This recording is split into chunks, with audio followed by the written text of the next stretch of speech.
Chuma, onye mee nke ọma, ebulie ya elu, si ya jide nke oji na-aga n'elu. Biko ka anyị gbakọ kịta, wee kelee Eze-Ana. Eze-Ana ga-adị, Eze-Ana Ugochi ewere ga-adị. Eze-Ana Ugochi tubelu, nwoke ọma na oraifite, ị ga-adị.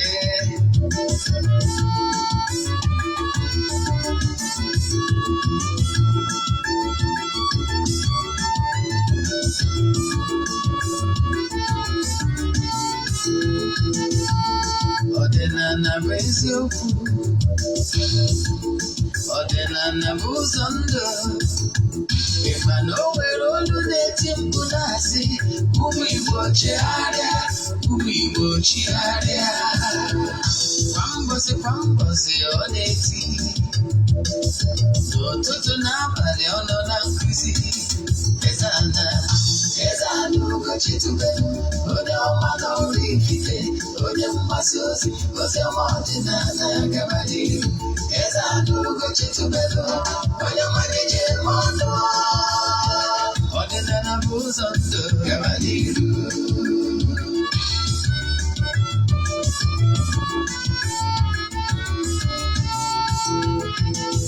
Eze-Ana Ugochi tubelu, onye ọma na oraifite, onye mgbasa ozi, ozi ọma ọdịnala gaba n'ihu. Eze-Ana Ugochi tubelu, onye mmalite eme ọnụ. Ọdịnala bụ ụzọ ndụ gaba n'ihu. Eze-Ana ga-adị, Ugochi tubelu ga-adị, Ugochi tubelu tempụl, ọ ya adị. Maka na eziokwu ọnwa chacha, ndị okenye ga-adị fanda mba gị, ndị ochie ya fanda mba gị. Fada sikala aka gọrọ ụmụ Igbo, si anyị rapụ nke anyị na nke faka mma. Buru Baịbụl bịa, akwụkwọ akụkọ, mepekwa chọọchị fa, okpuru ụka bịakwa. Mana Ugochi tubelu ekweghị ekwe, Eze-Ana si na ọma mme, ọdịnala amanwụ, ọmanwụ chacha. Oge ọbụla ọ na-eti, ọ nọ na nkụzi, Chukwu abịa ma gbaa gị ume. Ọdịnala ya dị. Ụtụtụ ọma na ụmụ ọdịnala Igbo, anyị abịakwana n'oge awa nke eziokwu, oge anyị ji awa eziokwu niile agba, nke ọ bụ mụ nwa bụ Ogbuefi Eze-Ana Ugochi tubelu na-anọ n'isi ya. N'ụbọchị taata bụ afọ, a sị na afọ ya fọtara anyị ihe ọma ma fọpụrụ anyị ihe ọjọọ. A sị m na akakaka anyị amaghị na jijiji anyị amaghị. A sị m onye si n'ọgụ ome anyị na ọkarịrị anyị, oru mmụọ na ndụ mmụọ niile na-eri oke n'afọ mebe ndị anwa ma ọ bụ onye anwa na ha karịrị ha. Onye si na anyị ga-adị mma, a sị m na onye a ga-adị mma. Mana onye si na ya ama adị mma, a sị m na onye a ama adịnata mma tiri ụwa agwụ ise. N'ụbọchị taa, maka ndị ọ bụ taa bụ izizi ha na-afụ m na soshal midia, afọ mbụ Ogbuefi Eze-Ana Ugochi tubelu oraifite, afa m ji wee chi ọzọ, echiri m ọzọ Eze-Ana. Abụ m onye isi nchụaja na Ugochi tubelu ọdịnala tempụl. Anyị na-agba afa miri emi, nụkwazi ọrụ mmụọ dị iche iche. Abụkwazi m onye isi nchụaja na ọdịnala restoration prayer ministry, bụrụkwazi onye mgbasa ozi ọdịnala Igbo. You can call me an ọdịnala evangelist, I will answer. My mission is to help people live better life. N'ụbọchị taa, isiokwu anyị ji wee bịa n'ụbọchị taata bụ ihe niile ị kwesịrị ịma gbasara alụmdi na nwunye n'ala Igbo. All you need to know gbasara marriage. Ọnya ka anyị ji wee bịa. Maka na uno adịghị aghaba ghara uko. Once the house want to come down, it will come down with everything, the entire thing come down. So ọ dị mkpa ka anyị na-ewe anya based on ihe na-eme na nke ikpeazụ a ụwa taa. Ọ ga-asị ihe na-eme n'ala Igbo, ọ na-agba anya mmiri. Mana bifo anyị gama n'iru, echefuna na aja anyị na-achụ kwa ọnwa nke ọnwa Mee na echi niile bụ 19 ka anyị ga-achụ aja dị iche iche to entities of powers in the temple. Jekwuzie n'ebe nchụaja chụọ aja ebulu wee mee saraka. ọ bụrụ na ị nọ nso ị nwere ike ịbịa na temple sokwazie rie ma ṅụọ. Anyị mesigorie later in the evening tomorrow, ndị niile sonye na aja a ga-esendịrị ha ihe onyonyo etu anyị si chịkọta nya bụ aja. Sụsọ ndị sonye na aja ga-enweta ya bụ ihe onyonyo. Ịma na m anaghị esho ihe ọrụ na social media maka na ọ dịrọ necessary. So ọ bụrụ na anyị mesizie ya, anyị ga na-akọntinu kwa na montu ndị a na-agọkwa ọfọ n'isi ha tiri n'ọnwa m agwụ. Ọ bụrụ na ị chọrọ isonye na aja nke ọnwa Jun, ndị na-esonye na ya bụ aja amarụgo ka esi eme, mana maka gị bụ onye ọfụ, aja mbụdị elu aja ebute ihe, aja esigoro na ya bụ ọtụtụ ndị mmadụ elu. Yes, ihe ị ga-eme wee forward ya 3 prayer request. You make a donation token to the account number. Echatịzie m na WhatsApp agwa m gị details ndị ọzọ I need from you. My account number bụ 08057837672. I repeat, 08057837672. Then, mana before I come n'iru, ọkwa ọzọ dị mkpa. Ọ bụrụ na ị chọrọ ịda watch our movies, jee na our YouTube channel akpọrọ Ugochi tubelu movie productions. Ebe a ka ị ga-watch our movies. Later today, o nwere some updates nke promotion may send na the YouTube. Maka na our next movie is about to hit the internet. The name of that movie is the Abomination Nemesis. So later today, you got for the promo. Ọ bụrụ na ị chọrọ ide show video anyị na ya channel, na television channel gị, chat anyị na WhatsApp. Nke ọzọ si bụ ihe ọzọ chọrọ ịtụkọ ihe ọ ga-ebu iderecha vidio metụ aka na share button. Site n'imetụ aka na share button, nwanne gị ma ọ nwanna gị ma ọ bụ ndị enyi gị ga-eso wee nụ from the horse's mouth. Site n'ụzọ dị etu a isi ebudo life.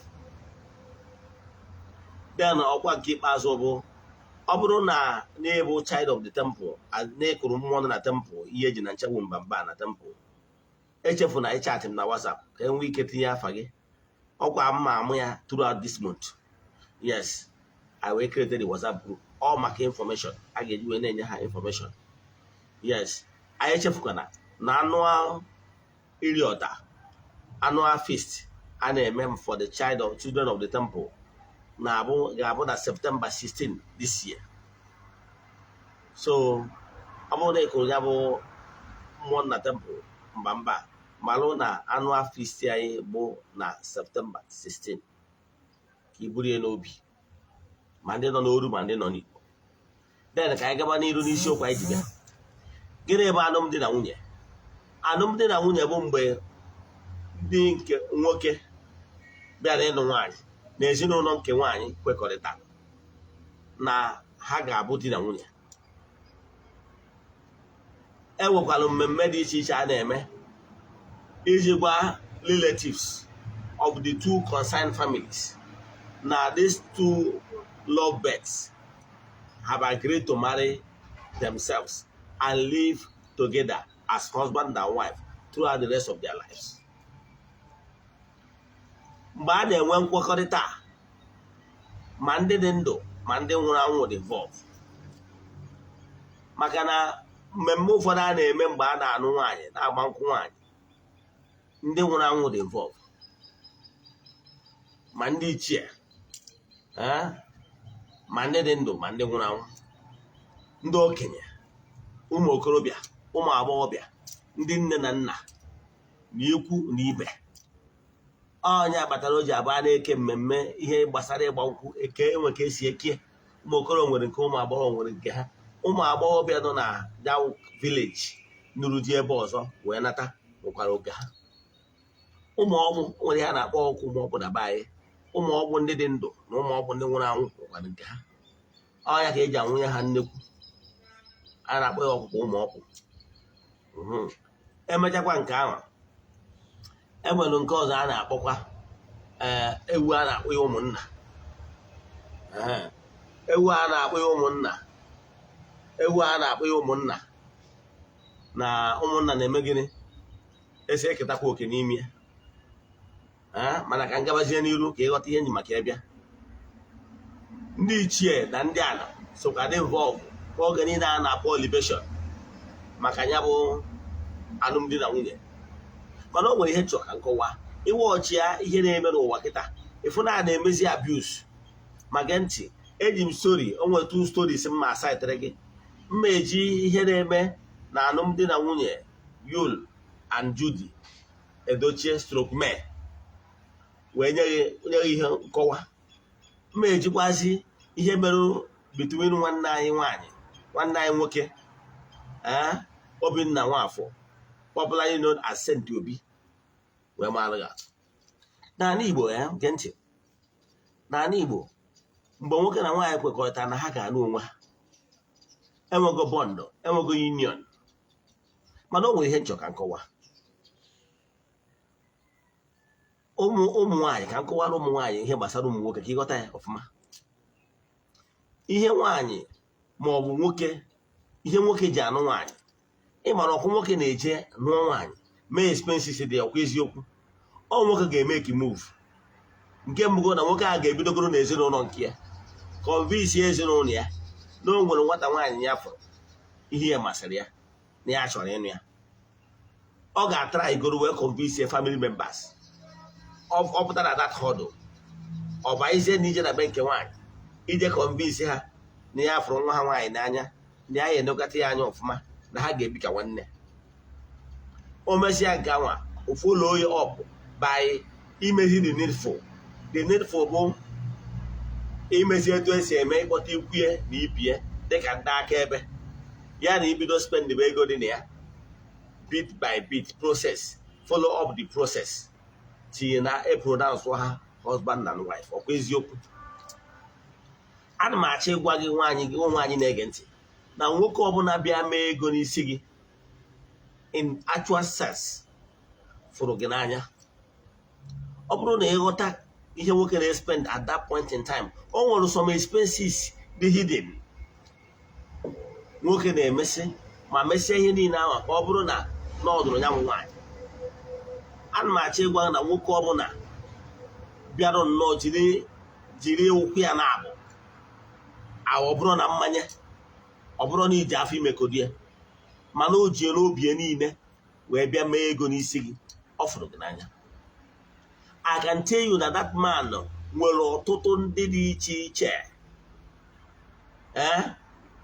ndị ka gị maa mma, ndị ka gị n'ụdị ọbụla, ndị ka gị too ogo, ndị ka gị nwee ukwu, ndị ka gị n'ụdị ọbụla, ndị ka gị ugwu ego akwụkwọ ọ fụsịrị na ndụ ya, mana o chuzuru n'ọgụ a. Eneghị anya na o nwere etu isi wee prezentị onwe gị, o wee filuo na gị nwa ka ndị ọzọ mma. O nwere ike ọ bụrụ packaging, o nwere ike ọ bụrụ na ịdị too intelligent.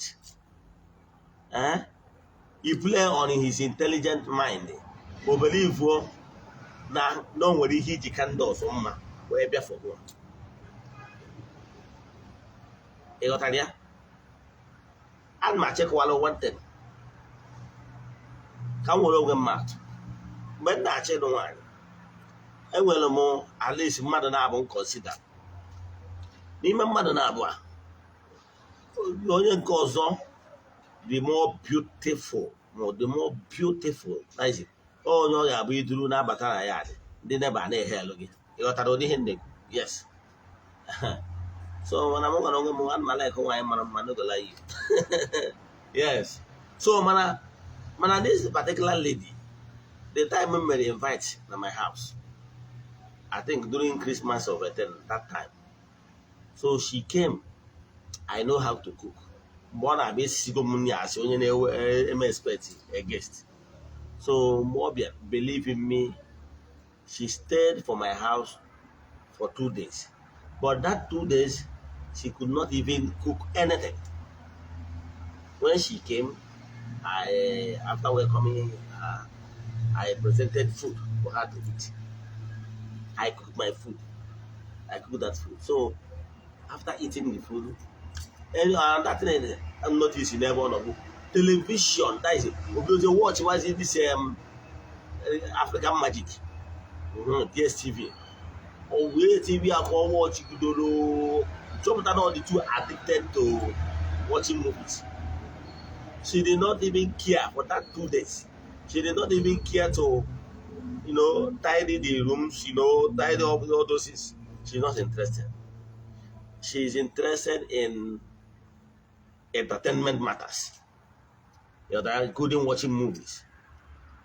So, when I'm born as I ask myself, this one that na anyị erusiri onye ana maka na I was expecting her to those time ọ bịara na-eme as na onye bịara ọfụ ka nwa mụọrọ ya nri ọ yeri ihe niile. I was expecting her to say, no, don't worry, I can do that, all that. Man, no, throughout those days, I was like bringing breakfast, trying to, to win her over. Then, when I'm born now, I ask myself, if I start this thing, that I don't want to start what I cannot finish. I'm not saying that she's not a good girl.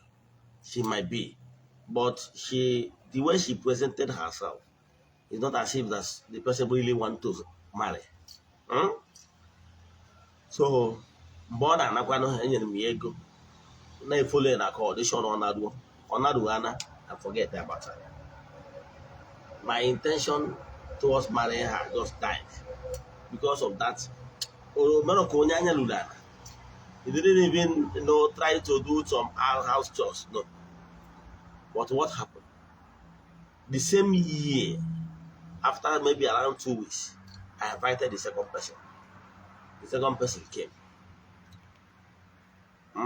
The second person came. So he came, he started, after he rested, he started, tidying up, doing all the house chores of everything, And I noticed one thing again. And Machegwagi, how she played with my intelligence. You understand? She played with my intelligence and she won. So she played my intelligence that I sent to Grow. I can't remember. I can't forget. I will not forget it. I sent to Grow 500 naira airtime then. But I noticed something. If I send like 500 airtime to the other person, you will ask, okay, each other like few minutes. But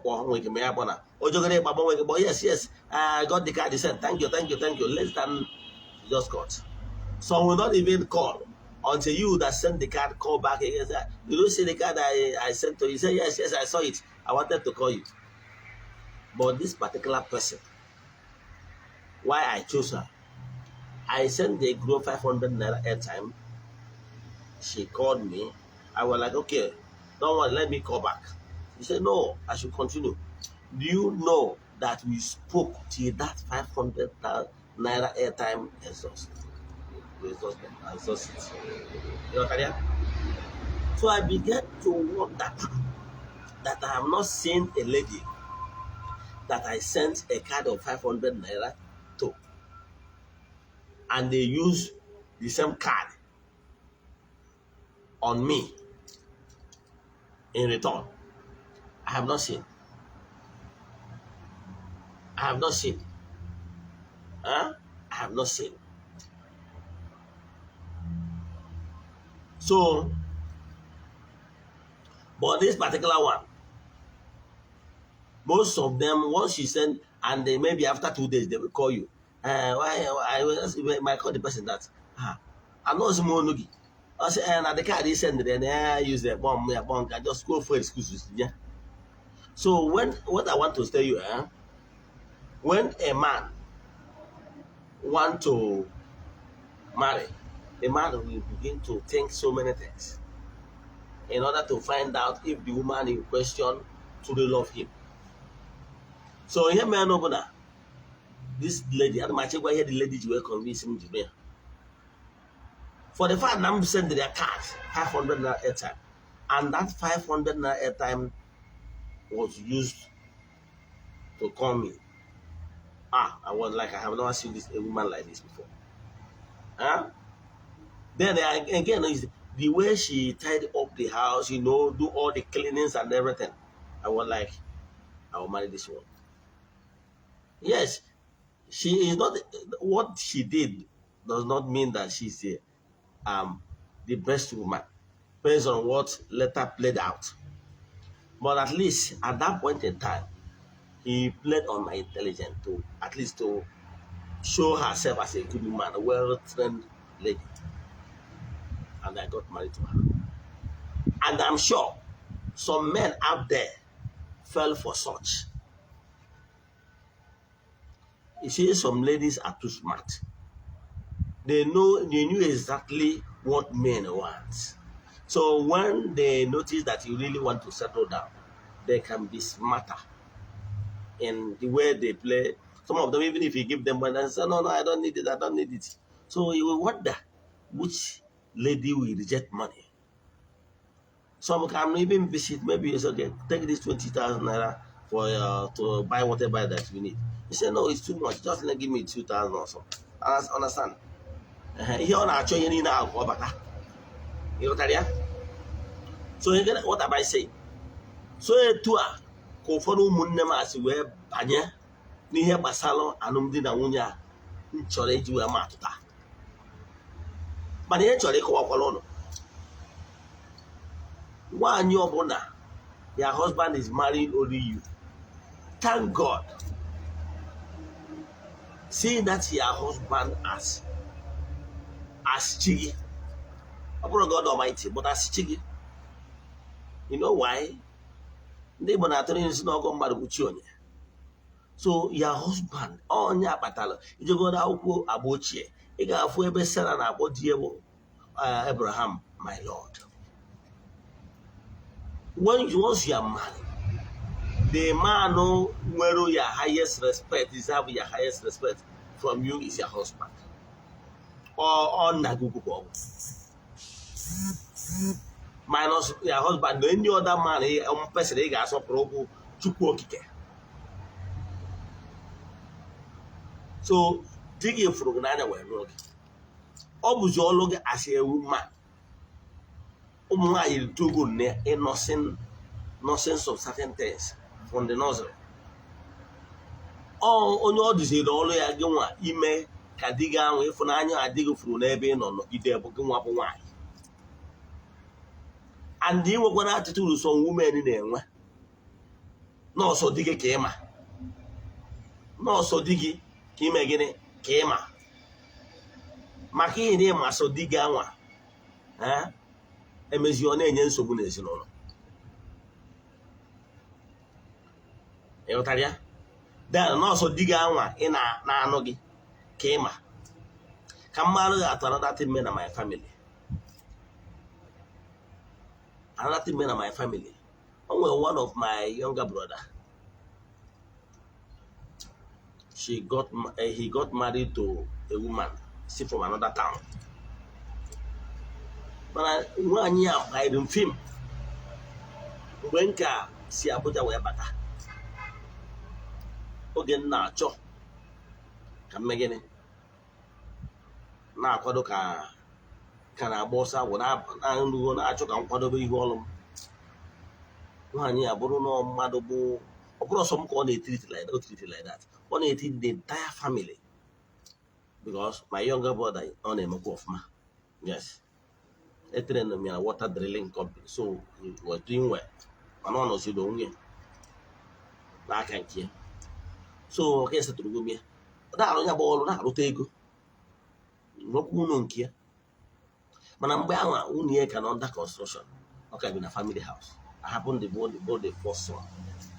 So ma wan si Abuja bata and ma jegasim e boss out my hen in the G1 so emana na bata the wife one bro somebody able teji buba no no ebute rice buba no no mo yo ma wo onu nya na dia she's not doing anything all full housewife also somebody we can get to her don't want any of my younger siblings batano onu ana no mmadụ bata buru ihe niile o ngoro ihe ọ na-esi obuga ya kama ọ nọ n'ime n'osi ya nwe ihe ọ na-esi obuga ya ka audition onye ọ na-ebe akwa n'ihe ma ka m esi kọwa ya so bụrụ somebody nwere ike ụmụ ka na my brother got those things mana iwo dazi esie ka family member no ihe ọ nọ ya auto ya attempt to Israel so mbata throughout for that few times, about let's say few months, I want no,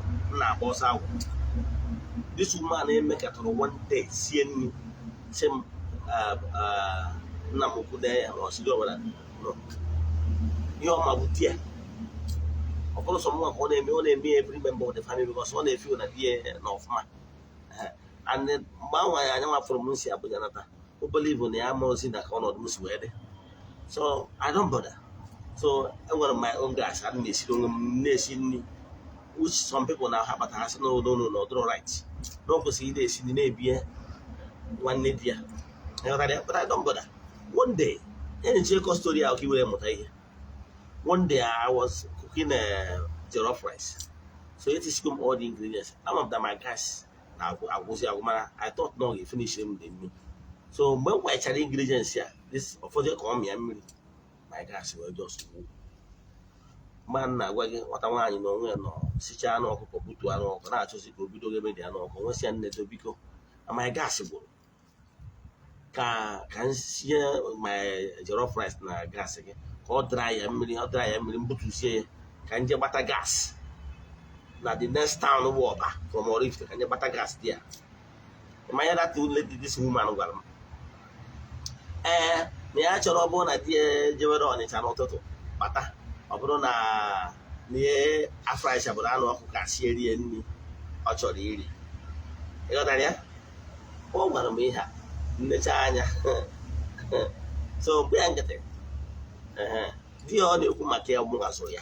More set up that the business and what a dread now on a me or Jemma table. In my mouth was the high, carrying mel. Have to, Basiancate. Oh, well, Luciana.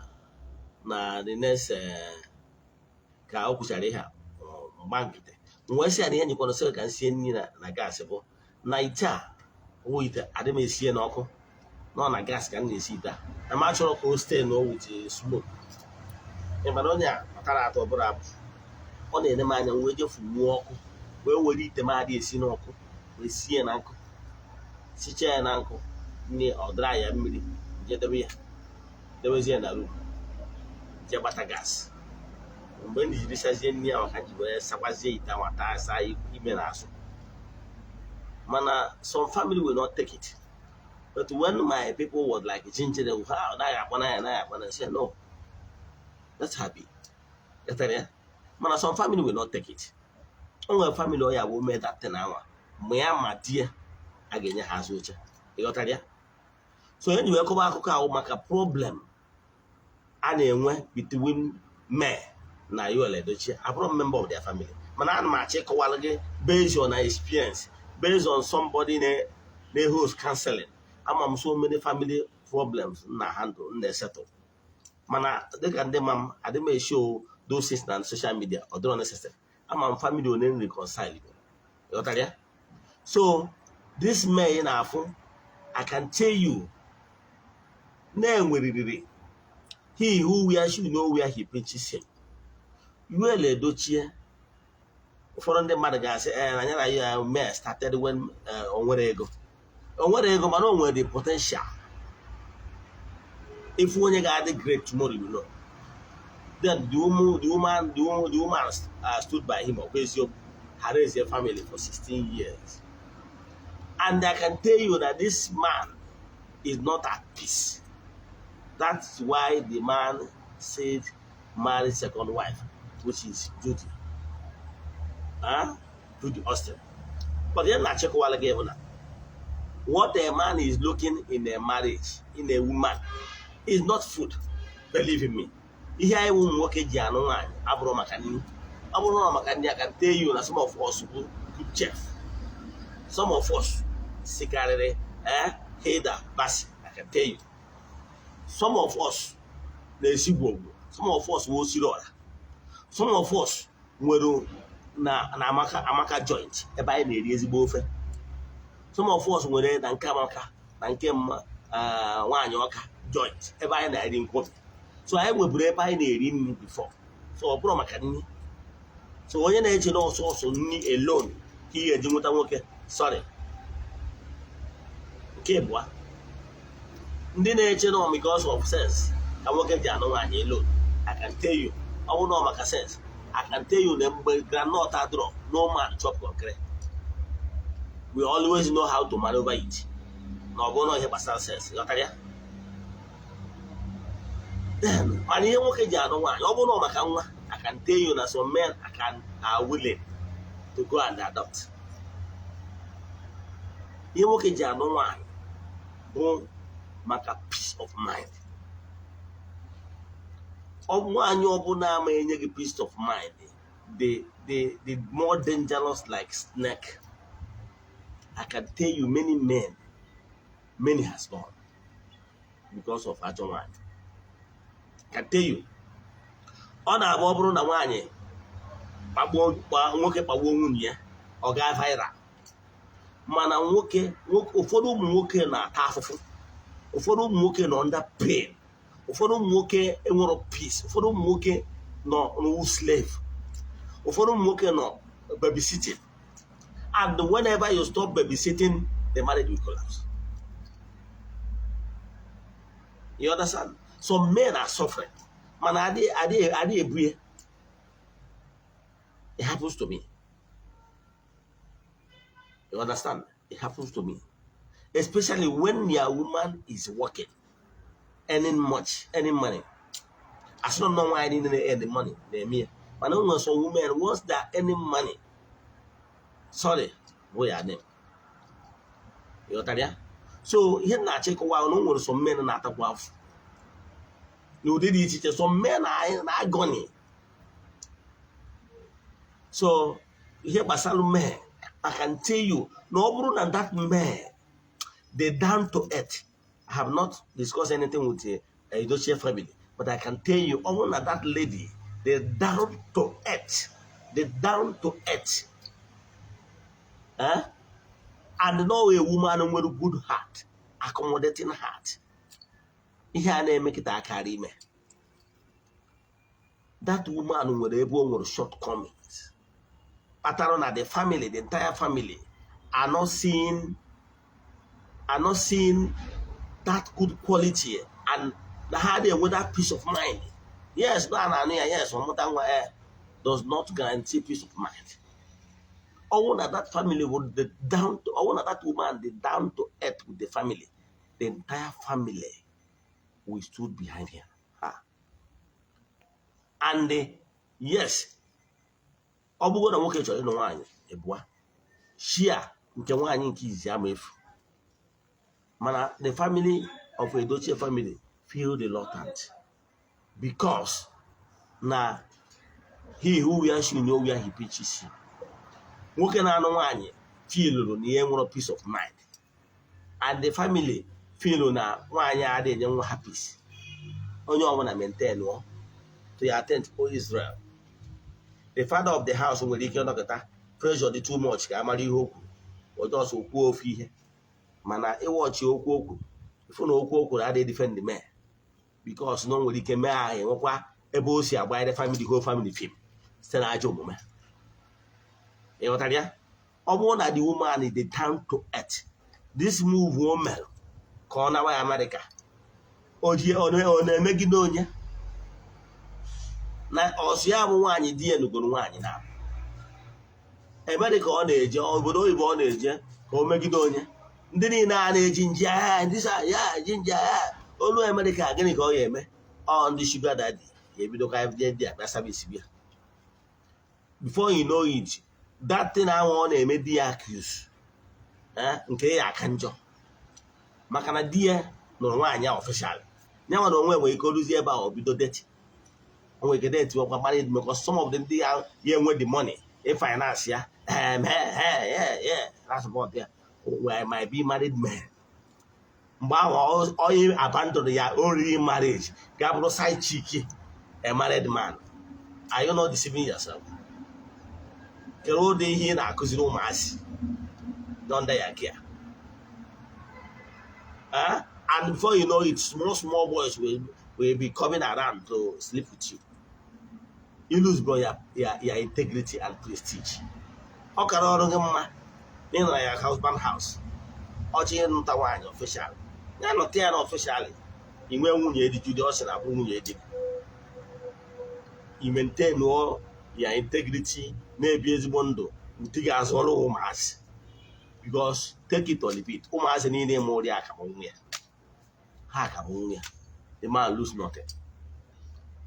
Yes, ana m achọ ịkọwalụ gị na ihe niile a na-agbanwe na social media because of attitude of men. O nwere ụfọdụ ụmụ nwaanyị di ha na second wife, oh welcome all the wife. I can tell you na di nwunye gị di gị nụrụ nwaanyị officially ka mma karịa na onwe side chick out there. Some of these people na throw garbages nwere side chick 2, 3. You so ihe na-achọ ịkọwalụ gị bụ na accommodating heart di gị anụ gị ebu n'ọnụ gị. Then why are you working yourself up? Then why are you disturbing the man peace? Then why are you disturbing the entire social media space with your attitude? And at the end of the day, who lose? Let's watch 5-10 years now. Oh, when you can feel on the fresh, I can tell you in the next 5-10-15 years, I can abasa agidi. So only one advice here should leave her marriage because Nadia no second wife and go to America to do what? Then Roger in America on what they was on in our service here. Then that life all the busy guitar was life again. Or could be a life for life with money love. So, but I'm not check a while again. No smoke, that fire. You know that young he take a decision. Go or leave for the family to go to know the stubborn. I can tell you. I'm not a money person. But I can tell you now the family of the family, Edochie family must have advised her against, and I'm a good woman. No one didn't promise they are going to make you a great woman. If we're not the stubborn. On a you will peace, total peace. You will make human. And what did they born a lack?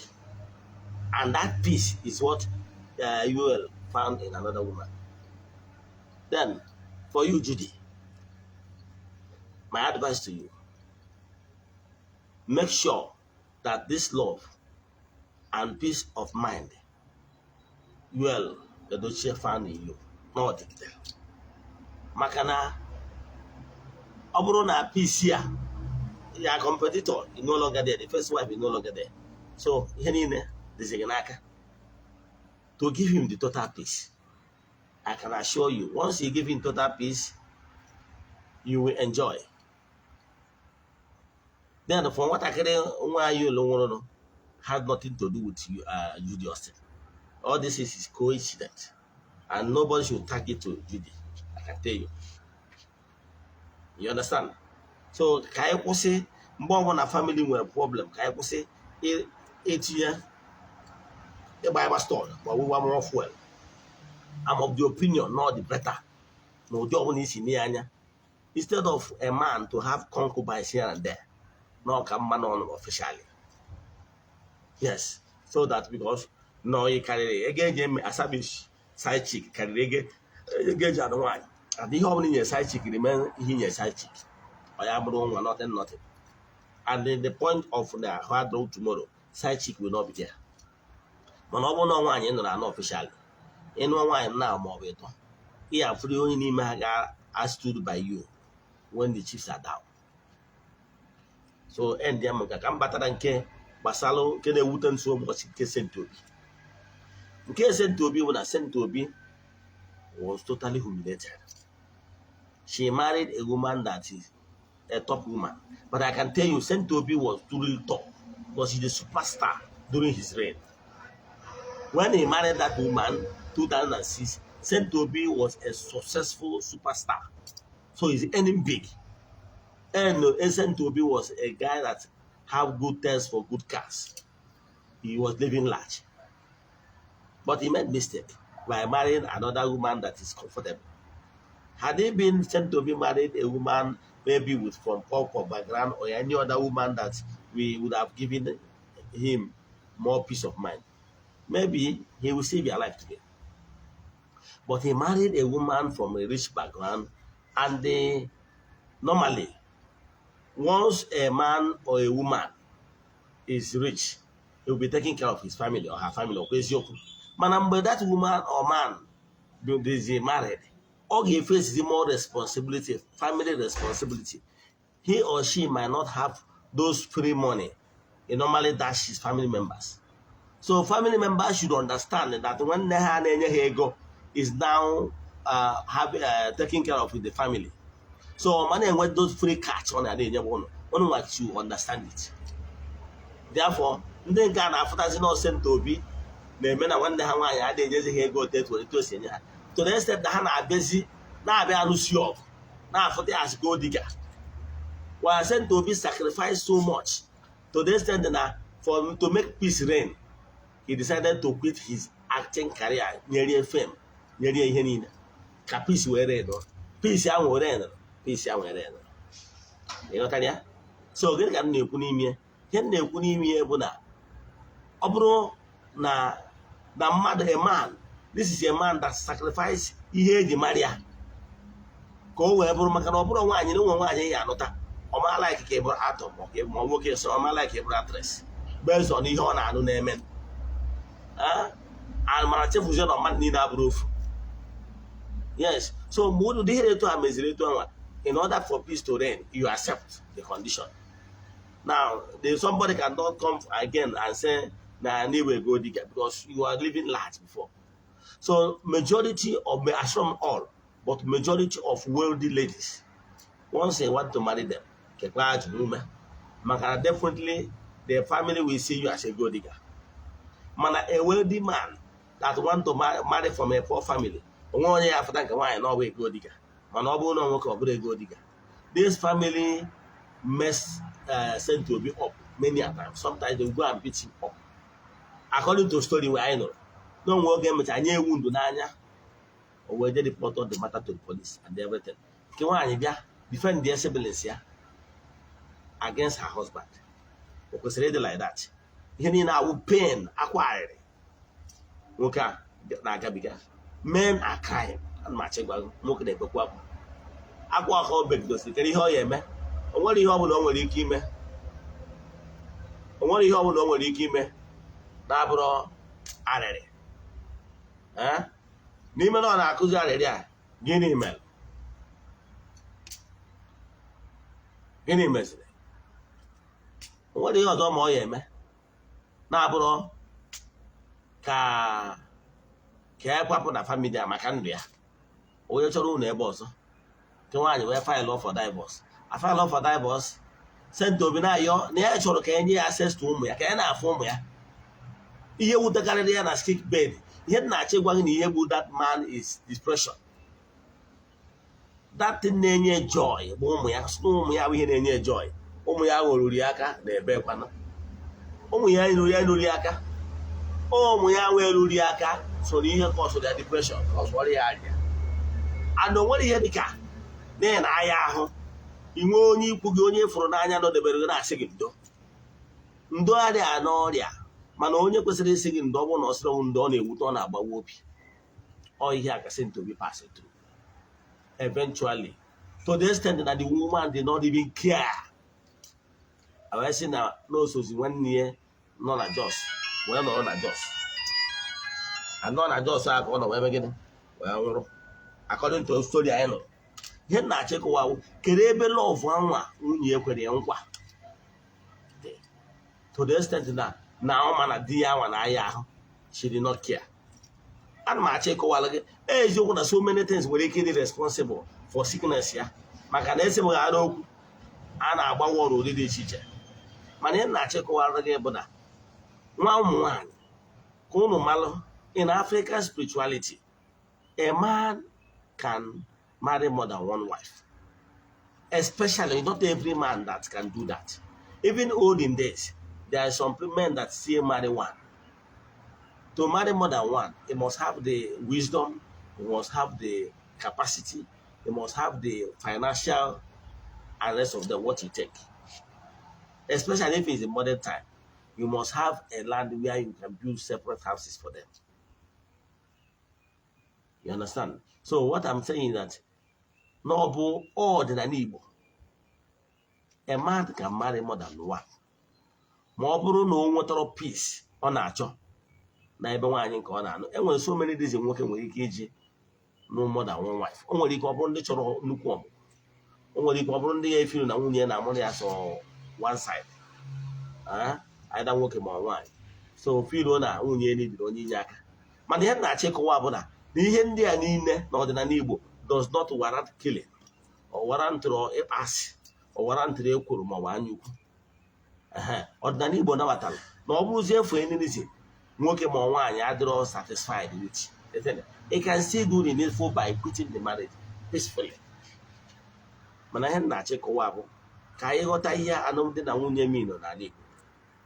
If you ask me, if I'm a woman, I will prefer instead of my husband to be keeping side chicks out there. Believe in me, I will advise him to marry that person officially. Anywhere you look at it, it still remains the best. But almost some why when they say no, never side chick. Not that but for this is best known to them. But then na check wabo. Assume na nwoke ọbụla should go and marry more than one. Ọ bụrụ na nke gị na ya bi na-enye gị total peace, please maintain her. Mana ọ bụrụ na enwere need and then ya dị na anụ a na-enye gị total peace instead of you to die young, please, if there is any way you can get another one that will complement what is lacking in that first one, please do. What is important is a peace of mind. On the wutem the right ụmụ nwoke ji anwụ na-ahapụzi the ratio the gap is too much. I just say when the widow and widowers, the ratio is too wide. So ka anyị gbaa mbọ fụ na anyị ghọtara ihe bụ alụmdi na nwunye n'ala Igbo. Mana nwoke ọ bụrụ for any reason na ịnụrụ more than one wife, make sure na asị kpọrọ ndị agba efu mmadụ, make sure na ị na-take care of all your children irrespective of mother mụrụ ha, because at the end of the day they are all your children. Ka nkwụsị ebe a. Inwe ajụjụ na nkụzi a ma ọ bụ na ịchọrọ ka agbara gị family, send them message na WhatsApp 0805 7837 672. Ka ọ dịkwa n'oge awa nke eziokwu echi niile bụ Friday. Ya gasịa metụkwa aka na share button.